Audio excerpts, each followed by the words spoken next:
Assalamualaikum warahmatullahi wabarakatuh. Perkenalkan, saya Angelita Masyalena Setiawan. Saya mahasiswi Prodi Tasawuf dan Psikoterapi semester 5 dengan NIM 0702 0623 Saya di sini untuk memenuhi tugas dari Psikologi Kepribadian Islam, yang dimana mereview mengenai nafs. Dan di sini saya akan mereview dua nafs, yaitu nafs amarah dan lawamah. Baik, langsung saja. Untuk yang pertama ada nafs amarah. Dalam psikologi kepribadian Islam, manusia itu mempunyai dua lapisan jiwa, dari yang rendah sampai yang tinggi. Lapisan paling besar disebut nafs al-amarah, yaitu bagian diri yang mendorong pada hal-hal negatif, keinginan tak terkendali, dan dorongan spontan tanpa pertimbangan. Sederhananya, itu adalah jiwa yang mengajak pada keburukan gitu. Nah, dalam psikologi modern, nafs al-amarah ini mirip dengan kondisi saat seorang itu dikuasai oleh emosi dan keinginan yang impulsif. Jadi, saat bagian aktif, seorang itu mudah marah, terus iri, benci, atau itu ingin mendapatkan kepuasan saat itu. Ini bereaksi tuh tanpa berpikir panjang, kayak langsung marah gitu saat tersinggung, terus kayak memiliki sesuatu itu padahal tidak betul, gimana ya, kayak ingin memiliki sesuatu padahal itu nggak benar-benar butuh gitu. Jadi kayak ya ingin aja gitu, ikut-ikut aja gitu. Nah, secara psikologis, hal ini tuh berkaitan dengan impulsivitas dan kontrol diri. Orang yang masih dikuasai oleh nafs al-amarah biasanya itu punya kontrol diri rendah dan cenderung itu bertindak cepat tanpa memikirkan akibat. Oke, selanjutnya itu ada ciri-cirinya. Itu tuh mudah banget dikenali. Yang pertama itu dia tuh pasti mudah tersinggung. Cepet banget dia tersinggung gitu loh. Terus sulit menahan keinginan. Apapun tuh pengen banget dimiliki. Terus suka kesenangan instan, seperti kayak belanja berlebihan. Terus sulit introspeksi. Perasaan iri, benci, dan dendam juga itu sering banget muncul dari nafs al-amarah ini. Nah, nafs al-amarah juga membuat seorang itu sulit berpikir jernih, karena emosi lebih dominan gitu daripada akalnya, dan jadi rasionalnya tuh kurang. Dalam istilah psikologi, ini tuh terjadi saat bagian otak pengatur emosi itu lebih aktif daripada bagian yang mengatur logika dan pengendalian diri kita gitu. Menariknya lagi tuh, kondisi nafs al-amarah itu nggak hanya bisa dijelaskan dalam teori, tapi juga terbukti secara ilmiah juga. Nah, ada salah satu penelitian dari Indonesia yang berjudul Kemampuan Self-Control Ditinjau dari Perilaku Impulsif Bullying Terhadap Produk Fashion pada Mahasiswa, oleh mahasiswi Winsaid Ali Rahman Tulungagung, yaitu Dita Rizky Elnina, yang terbit jurnalnya itu pada tahun 2023. Aku lupa itu jurnal di mana. Nah, penelitian ini tuh melibatkan hampir 400 mahasiswa itu berusia 17 sampai 25 tahun. Hasilnya itu menunjukkan bahwa semakin kuat kontrol diri seseorang itu, maka semakin kecil gitu kecenderungannya untuk membeli sesuatu secara impulsif. Nah, sebaliknya, semakin lemah kontrol dirinya, maka semakin besar dorongan untuk bertindak spontan tanpa berpikir panjang gitu. Temuan ini menggambarkan bagaimana tuh nafs al-amarah tuh bekerja dalam kehidupan sehari-hari.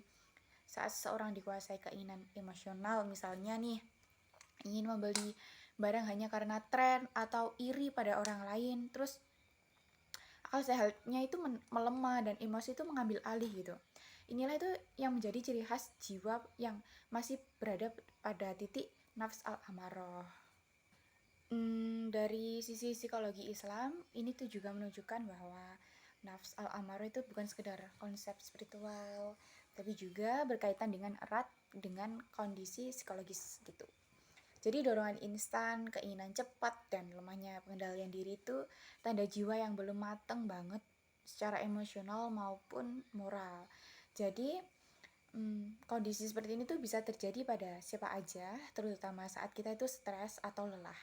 Karena itu penting bagi kita itu menyadari dan gimana ya, karena hal itu tuh penting banget buat kita tuh menyadari dan mengelola dorongan gitu loh dalam diri. Bukan malah menekannya, tapi itu melatih kesadaran dan juga pengendalian diri untuk diri kita sendiri. Nah, dalam psikoterapi Islam Jawa itu hal ini tuh bisa dilakukan lewat muhasabah, maksudnya terus zikir, lalu latihan menahan yang namanya emosi. Sedangkan dalam psikologi modern bisa melalui yang namanya mindfulness dan juga self regulation training. Jadi nafs al-amarah itu bukan musuh ya yang harus kita benci, melainkan itu bagian dari diri yang perlu kita kendalikan dan juga kita kenali. Nah, saat seseorang mampu memahami dorongan emosi dan belajar mengendalikannya, ia itu sedang melangkah menuju yang namanya itu jiwa yang lebih tenang dan juga matang, karena menuju keseimbangan dan sebuah kedewasaan batin. Oke, lanjut yang kedua, yaitu nafs al-lawamah. Jadi setelah seorang mengenali dan mengendalikan dorongan negatif dari nafs al-amarah, ia itu naik ke tahap berikutnya, yaitu nafs al-lawamah. Nah, kata lawamah itu berasal dari kata lawama yang berarti menyesali atau mencela diri sendiri. Nah, dalam psikologi kepribadian Islam, nafs al-lawamah itu bagian jiwa yang sudah memiliki kesadaran moral. Jadi ia tuh tahu gitu loh mana yang benar dan mana yang salah, dan merasa bersalah ketika itu berbuat keliru. Jadi nafs al-lawamah itu sederhananya jiwa yang mencela diri sendiri itu bukan mencela orang lain, tetapi menegur gitu dirinya saat dia itu salah. Nah, ini tuh tanda bahwa hati itu mulai hidup dan suara nurani itu mulai berbicara gitu.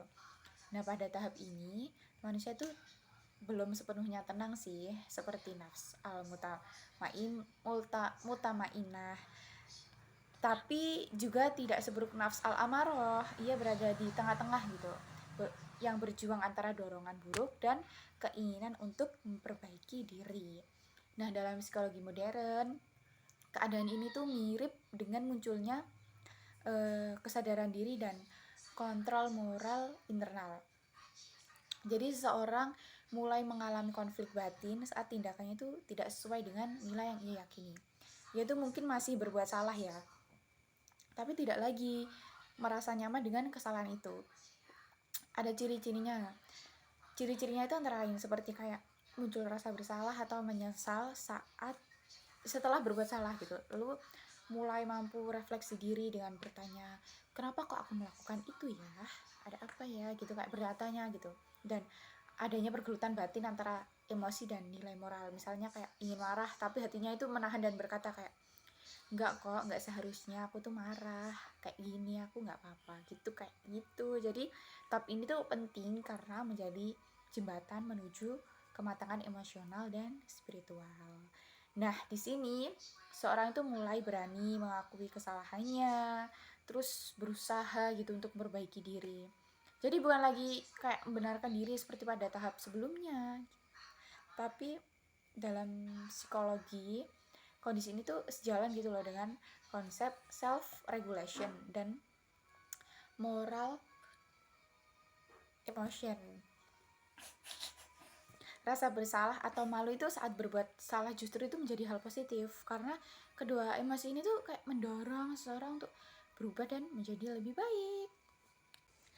Lalu sebagai contoh ilmiah dari nafs lawamah itu dari penelitian yang berjudul hubungan antara self awareness dengan perilaku menyontek pada mahasiswa oleh Risma Yuliana dari Universitas Muhammadiyah Surakarta. Kalau nggak salah ini publishnya tahun berapa ya, 2002 kalau nggak salah ya.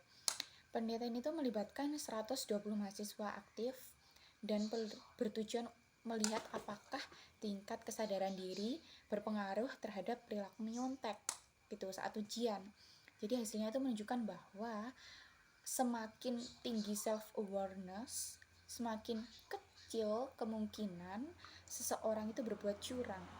Jadi mahasiswa yang sadar diri cenderung berpikir panjang sebelum dia itu menyontek gitu.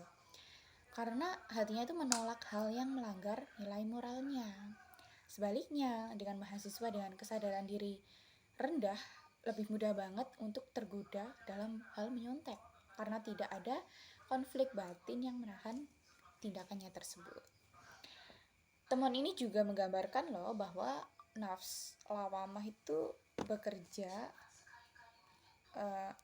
orang yang menahan diri dari berbuat salah bukan karena takut dihukum, tapi karena hatinya itu sendiri menegurnya.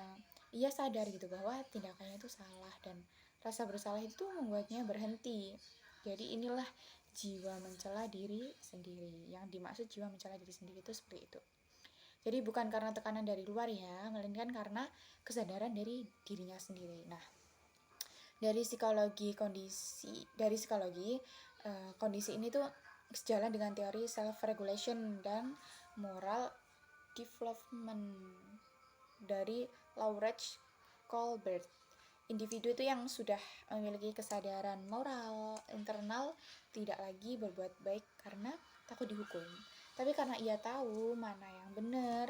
Inilah ciri khas dari nafs lawamah, kesadaran yang lahir dari hati dan nurani. Baik, mungkin itu sekian video dari saya. Maaf bila ada salah dan kurangnya. Saya Angelita Masyalina Setiawan izin undur diri. Terima kasih.